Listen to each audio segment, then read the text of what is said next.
We're back. It's been a long time coming. Yeah, no. I thought at this time of the year we would have seen our WAFCON champions, True. our African sisters, lifting the continental title. We would have been halfway through at least round one of our domestic league. But here we are. We're here. It's finally back. 2026 season starting in a few days. New structure, new format.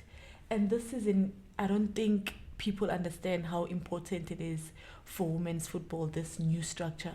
It's a pilot for 2027, professionalizing the league. It's a league that has a lot in stake. Yeah, no, and even when you're saying that, we did touch on, there's three very important pillars this season, and that is identity, ambition, and survival. Because with this new structure, every single point is crucial. And we it's like we're speaking vaguely, but in saying that, a lot of the new, call it Hollywoodbets Super League Amplified, has been shared, and that's simply just two groups of 8 teams. But before we get into that, I think touching on the key features, or at least a key feature for myself, now, or let me say both of us, because we're no longer in the field. We are looking from outside. Newly retired footballers. But, in saying that, I just think a key area for me is the festival format that the league is going into. And, with that, we see more condensed or concentrated venues where these games will be taking place. So across the 9 provinces in the country, 15 cities. So with that, it is giving fans the opportunity to watch women's football, not just Banyana, Yeah. but you're getting to see every single player that features in the Hollywoodbets Super League with that. And, just saying that, what the football festivals or the festival format bring in. For me, what's more interesting and what I'm looking forward to is the festival structure, like having all 8 games in one place, like fan engagement. I think that will allow people to come to the stadiums, watch the games, because if it's just one match, like people are like, but Yeah. now since like everyone is going to be in the same venue, people are coming with their fans, their families. I think it's going to be a great way to initiate fan engagement. It's going to be easier for broadcasting because you don't have to set up every single place that you Yeah. go. You can just set up in one place Yeah. and you broadcast all the games. Yeah, and in addition to that, also, we had a lot of the games, yes, on SABC One in the previous seasons, as well as call it your live stream on Facebook. Mhm. But now with this new structure, the league has and SAFA have introduced games that will play on SABC One, on SABC Plus, as well as SABC 3. So, as you have mentioned, allowing broadcasters to capture these teams, and in saying that, it allows for, just more fans, call it, or basically more fans, more eyes on the game, not just your physical fans, but those that are watching digitally as well. So in that, yes, you are getting that fan engagement, but you also, or teams also have the leverage to start tapping into storytelling, in that. And from storytelling, in my opinion, that leads to sponsor integration. Yeah, so I think, in saying that, all eyes are on the game. They are. So more games on TV mean more visibility, but in saying that, the game, yes, will grow with visibility, but then you ask yourself, what are clubs? the teams doing? Because that's Exactly. like the most important part. Like, teams need to be active. They need to promote the game. They need to be active on their social medias. Not just teams only. Even the players need to do their part so that we get people to the stadiums. Even players need to do their part in a way where it's only not just for the team but for the players as well, because they are brands as we speak. Like, Andile Dlamini is doing that very well. She has the power to promote Sundowns and other teams in the Hollywoodbets, other players can also just hop into that train and actually make Hollywoodbets visible in the social media space, you know. Yeah, for sure. And it's like you're saying, you know, the clubs need to be able to communicate their unique identity. We do know of your bigger clubs. I won't mention those for now, but, you know, just to have that uniqueness about you. And like you said, you know, what communities are you representing? Are you tapping into the communities that you are from? When we are filling up these stadiums, you know, now it removes home and away advantage, right? So when those fans do come in the stadium, are they in yellow? Are they in blue? Are they in red? You know, are they singing your club anthems or your club chicos? How do you say? Cuichos. Cuichos? Are they getting behind? Are they being that 12th or 13th, 14th man, you know, competing against the other fans in the stadium? But again, you've mentioned player visibility. We don't want to just know player number or what the player is good for on the field, but also let's hear what your journey was, you know, and how you've grown in the sport, and now that you're here in front of us and millions of South Africans. Want to see their personalities, because when you're playing there, we don't really know anything about you. So let your personality shine in these social media streets, because once you shine there, people grow to you, closer to you, and they want to see what you do in the field and outside of the field. They take interest in those things. TikTok is such a big tool in this industry, like the sports media industry, because we see players like Neymar, players like those Cristiano, Haaland, they're doing things there by TikTok, and it's growing, man. It's showing visibility. They want to see you outside of football, not just football only, and they want to know that side of you, you know. So as the league is, you know, tending towards professionalization in the years to come, I think when we look at this holistically, professionalization is not only infrastructure, right?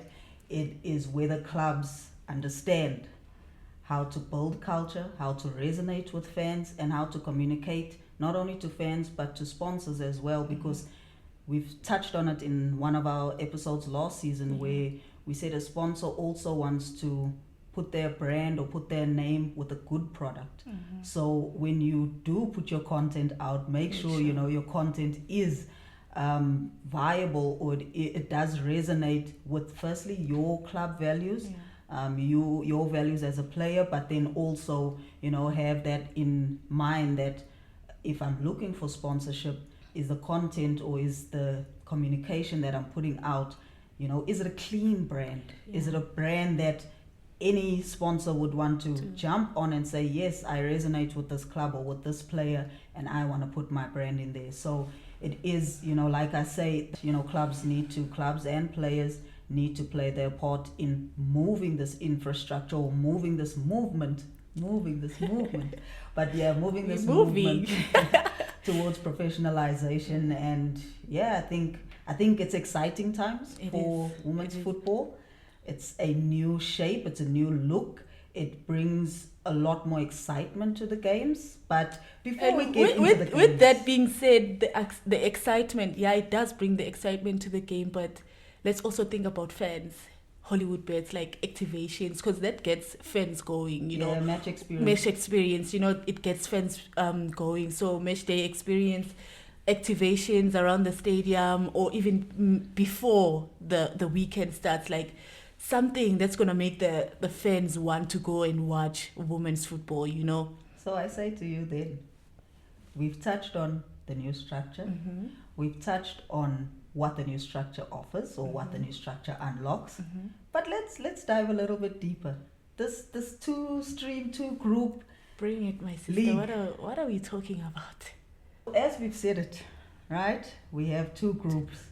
I think many eyes are on Group A. Is that the Champions Group? Many are saying Group of Death. Group of Death, yeah. However you want to coin it, I think we'd be silly to say that there isn't tension in this group. And in saying that, you know, you ask yourself, or the teams should ask themselves, can they sustain this condensed pressure? Yeah, We have true. a lot less games. You can't make mistakes. No home and away. So in that group, this group of death, I think what stands out for me and possibly many teams, you have Mamelodi Sundowns there. They are serial winners. They've won the league ever since Hollywoodbets was invented, you For know. sure. But now with this new structure, like we said, very little Equal room. playing ground. Exactly, but also very little room for error. So in that, there may be pressure for expectations. They are standard setters, however, being Mamelodi Sundowns. True. But like I say, no room for errors. The Red Sea, No the room for errors. Rockets No. are in that group. And they finished third, but they were fighting for that second spot, eh? They Also- cemented their place in the Hollywoodbets. They're not newcomers or overlooked now. So True. they've actually cemented their place in this Hollywoodbets. And they want to go, they're hungry. They want to go all in, you know. So this season, I feel like they're going to want to prove themselves. True, and they did give Sundowns a run last season. They Towards did. the end, got a bit shaky, but they did put up a good contest last season. A team I'm really looking forward to. Really Who looking is forward that? to. They wear blue, Okay, but probably not the blue you're thinking of. okay. Huh? Enlighten me. Ekapa, UWC. UWC. Oh. And I tell you why this team stands out for me, right? Last season they didn't have the best year. True. Or the best season, but they did get, at the end of the season, they did get a good finish. They were within the top 8.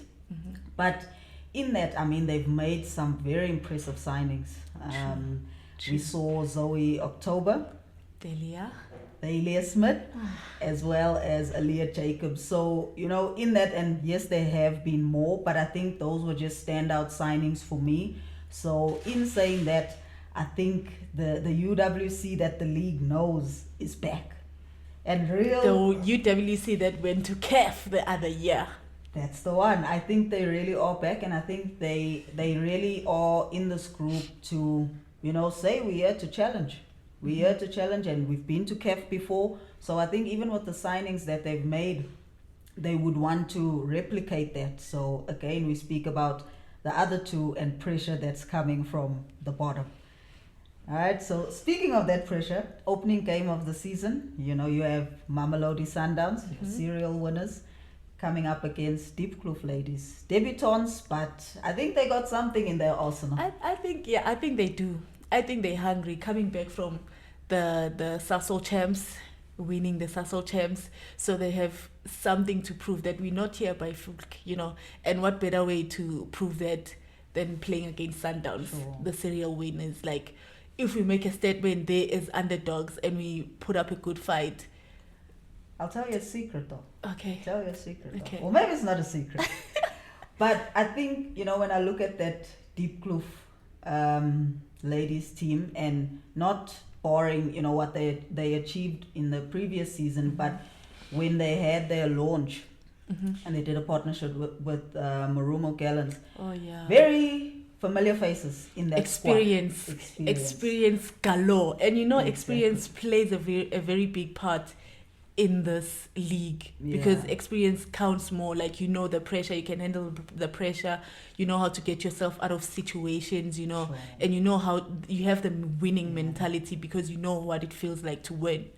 So when I say experience, or when we say experience, right, there's a lot of players that have played in the Hollywoodbets Super League before. Yeah. Different colors, but this season they with Diepkloof ladies, and I think a lot of those players also are coming into that game with confidence, with maybe arrogance, if you want to say, to say that don't We're forget here. about us, we're here. We're here. We're still at that level to compete. Also with that, their coach. Yes. Their coach. Experience in this level as well. So I think, when we do look at that game this weekend, I think it will, be a very good game. I think more tactical, more than anything else. Yeah. But again, to just wrap up Group A, like I say, in a 14 game structure, form matters most. And in that, I'm going to say it again, in a 14-game structure, form matters more than reputation. So I think this first game, opening game, is going to be, as Gloria Brown says, a humdinger. Okay. So obviously now we jump into the second group, and unlike the first with your big names, but I think in this group many identify JVW as a powerhouse in this group. But again, could it be pressure of the favorites? I think it is pressure of the favorites because they're looking at last season and how they finished strong, and they're going to be looking at how the teams that they're in the group with, they look like they're easy teams and stuff like that. Sure. But it's not like that. Teams in this group are actually hungry and they want to prove themselves. Everyone wants that number one spot. They want to play in the championship match, you know. And I feel like teams in this group are going to bring their A game because they want to dethrone, you know.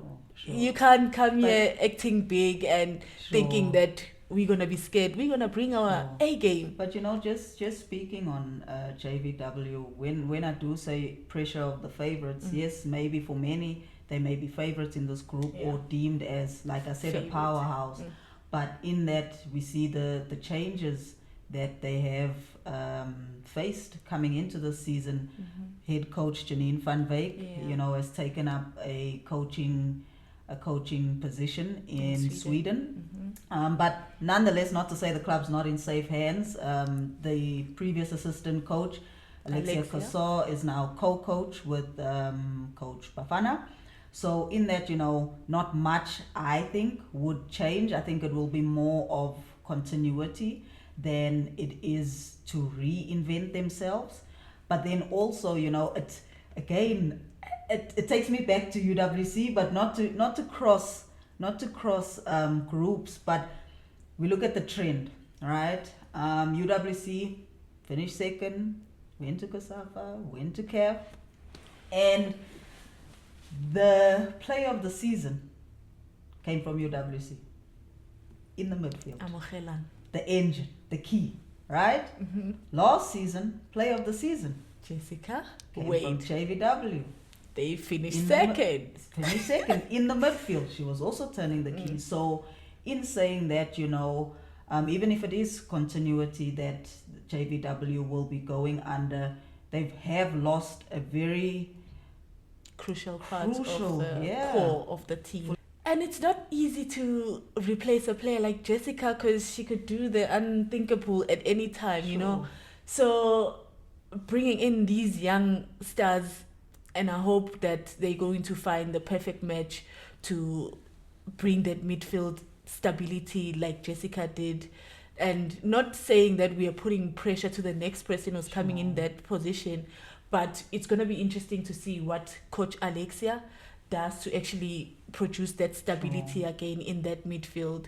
So, but I think, you know, saying that, that JVW didn't make as many signings this season, I think a club that is in this group is University of Johannesburg. True. Another club that, you know, need to is look very out for. And also very development orientated. Exactly.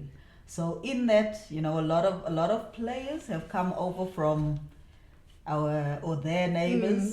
So and a lot of youngsters as well. You know, they've got Cecil experience. Mamelodi Sundowns won the 2025 Sasa League or Gauteng Sasa League at the time, and you know, a lot of those players have said we're ready to play with the big girls. You know, we looking to take our talents elsewhere, and they've taken it to UJ. So it'll be interesting to see, you know, how UJ come out this season. Youngsters bring hunger. They have energy. You know, they're unpredictable. For sure. They compete with Mamelodi Sundowns. They actually go and draw with them, or they're going to show themselves. We are here and we are here to compete, no matter how old we are. But we want to show that we can compete with big fishes in the sea. You know. So, with that being said, also Forte. And Forte last season was I know. That's how I'm saying Forte being in the same group as JVW, you know, because it wasn't easy playing against Sure. them, and I feel like it's not gonna be easy playing against them even in this season, because I feel like they also have that hunger.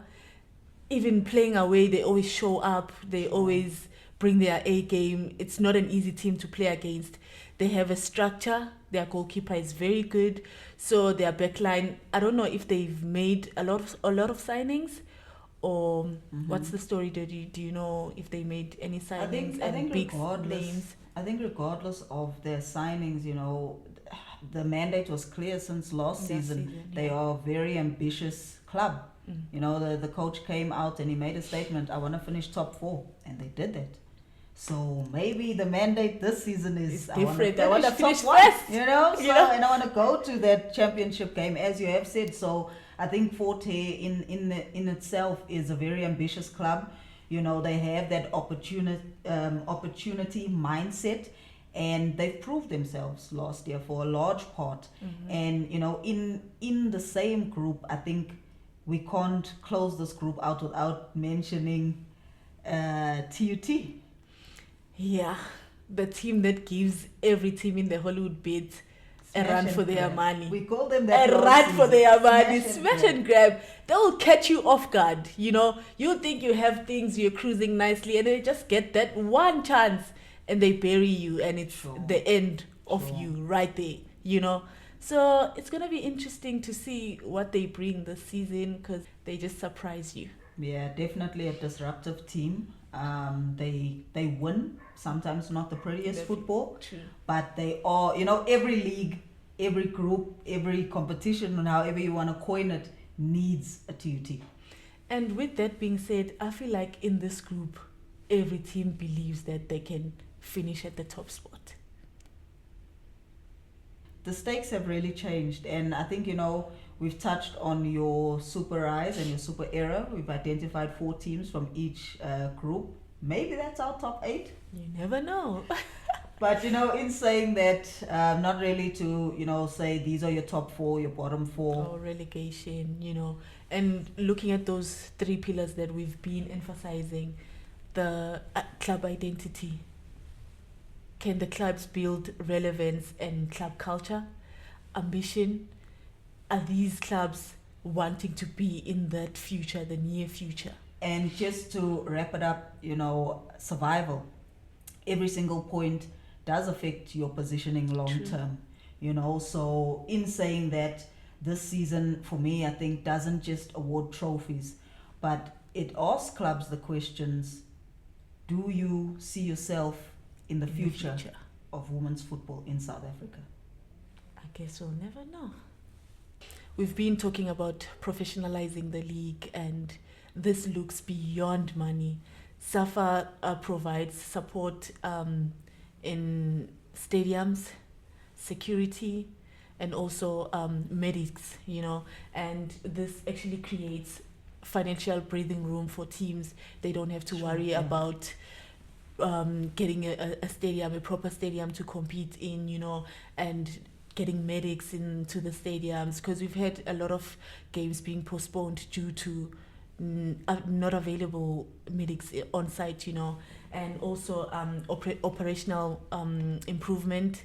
Things are gonna run a lot smoother now and on time, and also like better preparation, better environments.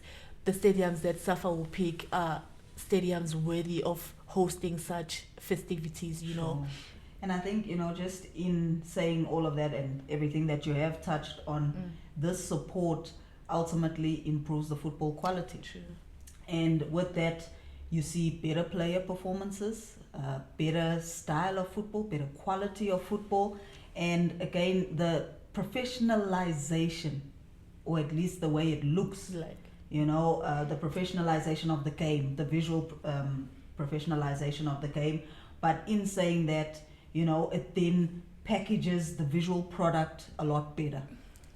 And in that, your sponsors have a lot more confidence in coming on board for women's football, because now you have clubs that are not financially strapped, operationally they run better, and this is all through the support of SAFA, as you have touched on. So in that, again, every step towards professionalization. It also improves commercial opportunity, it improves sustainability, and also visibility that we've been crying about.